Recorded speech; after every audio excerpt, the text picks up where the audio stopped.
But Some Moment Somewhere opens up, races away. A moment somewhere. Some Moment Somewhere scores, beating So Much More. There's in hand, in command, the favourite, and he'll win again. Some Moment Somewhere beating tonight here on the peninsula. Some Moment Somewhere, best supported in 5 in the 6. Right down the outside, and it'll get up.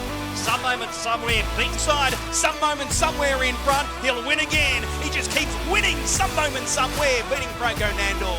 6 in a row now for Some Moment Somewhere. This is a very progressive pace up. He's got gears. Yeah, it is. It makes it worthwhile getting up in the morning and working horses, and having horses like Parker around. A bit of a character, as every horse has. But yeah, lovely horse, and it's a dream come true to have horses like him. Not everyone can get them, so we're very fortunate to have one like Parker. 6 in a row, yeah.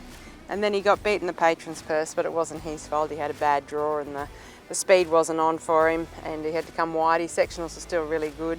I was happy with his run, so took him back to Albion last week and made sure he was, still on song for Saturday night, and he was, with a good run. He's always had the ability, just missed a whole season of racing through injury. But he's a smart horse. I actually bred his mother and we raced her, and she won a Group 1 for us. And Senator Stud, and this is the first foal, but she's from a good family that we've had all their life, so we've had 5 generations of it, so we know them inside out, and this is the protege of one of the mares. Special Moment her name was, and she won that race back 7 years ago, the 2-year-old fillies triad, which was a Group 1 at the time. She did a bit of a Bradbury style. There was a bit of carnage in the field at the 400, but she still managed to cross the line first, and they gave us first prize money, so I guess she won that. And then it was time to retire her, and I put her in foal to Some Beach Somewhere, and this is a resultant foal. He is in career best form at the moment. Obviously last 2 starts ago at Redcliffe, it was a tough ask from back in the field. So going into this race, tricky draw.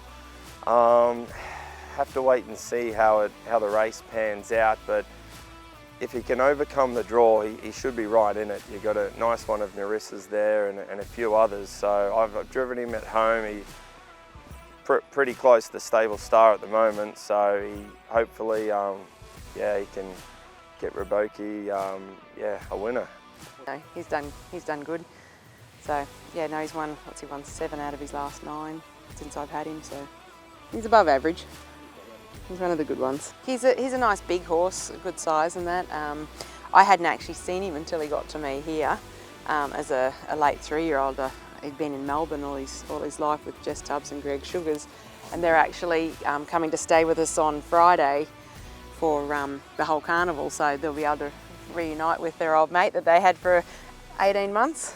We're looking forward to seeing him. So, and also this year we do see some additional Queensland races, particularly the Queensland Sun, so an auto entry race into the Rising Sun. It's important to note there's only 4 invites issued, and other than the Queensland Sun, which is an auto entry race the week before, all the other tickets into the race are through the nominations, which close on the 4th of July. So, look, some people might be putting their hand up for tickets into the race, but we certainly encourage those with horses to also nominate, because it'll be a tough contest and a decision for our handicappers to make. But it's really setting itself up to be one of the jewels in the Australian harness racing calendar. It's a good race, it's a good incentive. It's good to have something for the Queenslanders, to give us, a chance to show that ours are as good as the rest of Australia. He's drawn 12, which is 5 off the second row, and that is just no good for him. Unless they go mad and put the speed on, he'll be suited by that. But otherwise, he's going to have to do some work somewhere, and it's going to be hard for him. But I'm sure he'll acquit himself. I know what sort of sectionals he can run. He's definitely up to the Rising Sun. Yeah, I'll leave that up to Adam. I mean, I believe my job is to get the horse right for race day, and then Adam's job, I employ him basically, and he does the work on the track and shows what he can do. So, that's, as I said, we all have our departments, and that's Adam's department, and mine's to get him there on race day.